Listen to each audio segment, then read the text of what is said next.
Evelyn, let me share a life-changing event. My narrative is a little part of my deep journey, although it barely touches the spiritual lessons I learned. In the cold January days of 2014, my life changed in ways I never imagined. Life appeared to have prepared an emotional roller coaster for me, from dread and sorrow to spectacular beauty and profound amazement. On January 3, I rode my bike through our tranquil town streets with the chilly winter air nipping at my cheeks. A massive truck hit me, smashing its metal chassis on my delicate body and converting my peaceful ride into a horrific nightmare. Year later, I'm still trying to understand the tragic hit that left me with life-altering injuries. Medication staff kept saying how amazing it was that I survived, showing surprise. Evelyn, they said with a tinge of amazement, most people don't survive what you've gone through. And guess what? They were right. If reasoning triumphed, I would have been another tragic statistic. I nearly died twice in those early days. I had 2 NDEs throughout these frightening incidents. My afterlife experiences have changed my perception of spirituality, life, and the universe. Now I'll be honest. I hesitated to share my intimate story, but a small voice kept pushing me. Something about bottling up such a life-changing event bothers me. I'm sharing my tale to comfort a dear friend who's about to leave on her final journey. How about that? My words may resonate with individuals facing similar future challenges and worries. Let me take you back to the first time I felt like I was dying, when the truck hit me. A peculiar sensation of dual awareness came over me in a second or a few minutes in earthly time. I felt like I had lost half my body in the fragments and half watching from afar. My damaged body held a primal, scared part of me. As I was pulled under the truck, the cold, hard axle metal and rough asphalt scraped against my skin. My body immobilized with fear as the pain increased. My calm, detached, and almost inquisitive side soared above the commotion. Despite the chaos, this alien figure hovered peacefully in the air, out to the side, ahead of the truck. Strangely, the part of me viewing this felt comfortable with this awareness gap. As I watched from this ethereal height, I felt calm. The accident, the pain, the terror, it was as if I realized everything below was planned. After such a traumatic experience, knowing there was nothing to fear was a huge relief. I witnessed random folks rush to help with troubled looks. I heard their panicked 911 calls in my disembodied awareness. When the paramedics arrived, their gestures became life-saving. After the first responders arrived, my identities merged again. The calm observer and the panicked Evelyn were together in one bruised body. As they stabilized me and prepared for the rushed trip to the trauma center, I held on to that lingering sense of peace, a lifeline amidst the pandemonium. As I lay in a hospital bed, my thoughts raced over the horrible news. I remembered the doctor's words. My wounds were worse than expected. My fragile body had received a hammering from significant spine and head traumas. I was engulfed in panic as the gravity of the situation hit me. The medical staff was careful but firm when they told me rebuilding my lower spine would require significant surgery. But physicians couldn't proceed until my brain hemorrhage stopped. As I tried to understand my vulnerability, my heart raced. At the moment, we could only wait. As I entered the crowded intensive care unit, my emotions ran wild. It was shocking how close to death I had been by the sterile air and buzzing equipment. Following doctor checkups and nurse check-ins, I kept thinking about that bizarre split consciousness incident following the accident. I recreated the scene to understand how I could be in 2 places at once. A part of me stayed grounded in my broken shape, while another part gazed serenely from the heavens. It was absurd. I struggled to understand this unexplained event because I always trusted reason and science. I ignored the strange experience after days of attempting to understand it. I tried to explain it as a trauma-induced neurological aberration. It wasn't important or real. I had no clue my perspective would change so much, and I was wrong. My life took another unexpected shift 3 days later when I was taken to surgery. I thought I was going to pass out as the anesthesia kicked in. Instead, I was transported to a fantasy world I had never imagined. It was more than my imagination this time. I entered an inexplicable world of amazement and peace.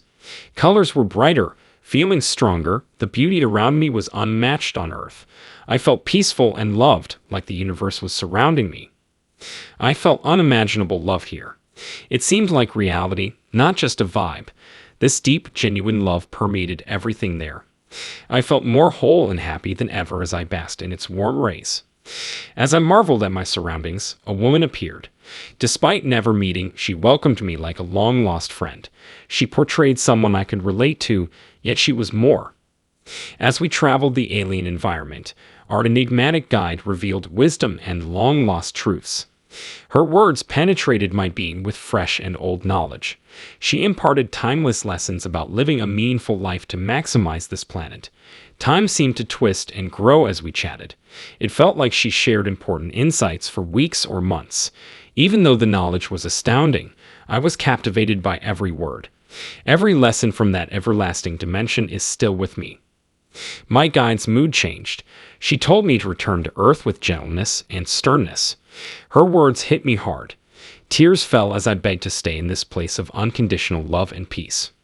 When I imagined leaving this paradise for Earth's broken body and grim reality, I became desperate. My gut told me she was right. No matter how much I wanted to stay, I had a real-world mission. As I prepared to leave that remote setting, its extraordinary beauty filled me with pain and purpose. My guide's patience helped me overcome my overpowering emotions as I gawked at the love and beauty surrounding me. She said my earthly trip was far from over in a loving voice. My heart sank with despair. What makes me leave this paradise? My tears fell as I begged her. My voice trembled as I told her I wanted to stay. It would be unwise to argue with a heavenly of that size. I was desperate, so I did it. I yelled, argued, and reasoned to avoid the awful truth when I arrived home. I dreaded returning to my injured, broken body.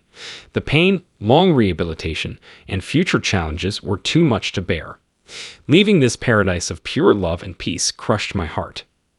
My guide watched me stammer, and all I could think of was unlimited compassion. Her kind gaze comforted and shamed me for my outburst. Despite my pleading, she claimed it wasn't my time to stay. My mood changed as I prepared to make another strong plea. In a split second, my peripheral vision lost the paradisal environment. The surgery recovery room's harsh fluorescent lights and antiseptic smell erased the warmth and love I had felt minutes earlier. I returned to my body confused and overwhelmed. I cried freely this time of loss and longing. My entire being wanted to return to that wonderful place and those welcoming people. I saw something. This life-changing incident wrecked my convictions. I was no longer agnostic or atheist. The ethereal world I saw was too real and colorful. I'm afraid to classify my newfound understanding. I went through an indescribable amount. My heart is torn by my newfound insight and acceptance of all faiths and beliefs. My years of scientific knowledge had fostered doubt, but this transcendent experience broke it. The first lesson my guide taught was that we are here to love, to practice, show, and feel love in all its manifestations. I think about it often. This love isn't romantic like in greeting cards. It's a relentless force that sustains everything. I feel obligated to tell everyone this message can reach. I promised in that other reality, and will keep it. This email is just the start. I think a book or speaking engagements are coming. I risk getting laughed at or surprised by sharing this. Some say my experiences are mental or caused by brain degeneration. My old friends may withdraw because they can't understand how I've changed from the pessimistic scientist they knew. This identifies me, yet I know it could harm my work and personal life. I can't deny that this affected my worldview. My story may comfort and inspire others, and I hope it does. It may unite people across culture and ideas. I am astounded by how time seemed to twist and lengthen throughout my brief yet eternal trip in that angelic world. In an instant, weeks or months passed. The quantity of information and experience I gained so quickly amazes me. The heavenly panorama beyond human comprehension, but I will try to describe it. Undulating hills covered with lush meadows full of flowers of every hue stretch for miles. Trees higher and nobler than any on earth surrounded these beautiful plains. A gentle mist lingered on the tree limbs, more beautiful than a hot July morning. Above, the sky was the softest blue, like the sky and sea had united on a perfect day. A golden light from everywhere, and nowhere illuminated wispy clouds. This cosmic universe's beauty was secondary to its overwhelming feelings. Calm, love, and heavenly presence permeated everywhere. It impacted me deeply, not just visually. Nothing on earth prepared me for the love I felt there. It was everywhere, from the oxygen I breathed to the earth I trod on to the trees above and the clouds above. I felt this love growing around me and in my heart. I cried again, overwhelmed by the power of being loved and accepted, something I never thought would happen. I have never felt such profound and steadfast love in my life. It felt like this immense, all-encompassing love was heaven's foundation. My guide confirmed this realization, which changed my life. True love underpins everything. I will transmit that love to everyone I meet on earth after returning. Evelyn, I appreciate your tale. New to the channel, subscribe. James from Afterlife Life Experiences says goodbye. Much obliged.